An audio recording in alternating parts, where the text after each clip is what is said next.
வேட்டிக்கு தடை விதித்த கிரிக்கெட் சங்கத்திற்கு முதல்வர் ஜெயலலிதா கடும் கண்டனம் தெரிவித்துள்ளார். தமிழர் கலாச்சாரத்துக்கு எதிரான கிளப்புகளுக்கு தடை விதிக்க சட்டம் கொண்டு வரப்படும் என்று அவர் எச்சரித்துள்ளார்.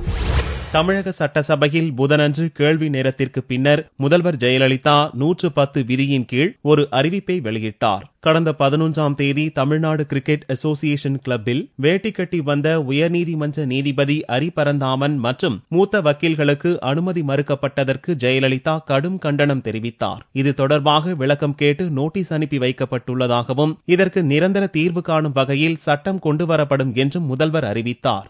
வேட்டி அணிந்தவர்களை சங்க கட்டிட வளாகத்திற்குள் அனுமதிக்காத தமிழ்நாடு கிரிக்கெட் சங்க மன்றத்தின் செயல்பாடு தமிழர் நாகரிகத்தையும் தமிழர் பண்பாட்டினையும் இழிவுபடுத்துவதோடு மட்டுமல்லாமல் தமிழ்நாடு கிரிக்கெட் சங்க மன்ற விதிகளுக்கும் முரணானதாகும்.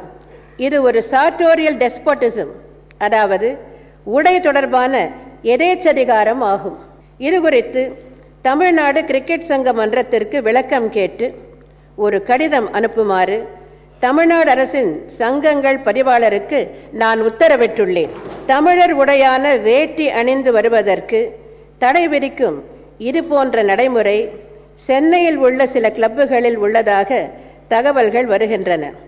இந்த பிரச்சனைக்கு நிரந்தர தீர்வு காணும் வகையில் உரிய சட்ட முன்வடிவு நடப்பு கூட்டத்தொடரிலேயே கொண்டுவரப்பட்டு நிறைவேற்றப்படும் என்பதையும், அதன் அடிப்படையில் தமிழர் கலாச்சாரத்திற்கு எதிரான செயல்களில் இனி வரும் காலங்களில் மன்றங்கள் ஈடுபடுமேயானால் அந்த மன்றங்களுக்கு வழங்கப்பட்ட அனுமதி ரத்து செய்யப்படும் என்பதையும் இந்த மாமன்றத்திற்கு தெரிவித்துக் கொண்டு அமைகிறேன்.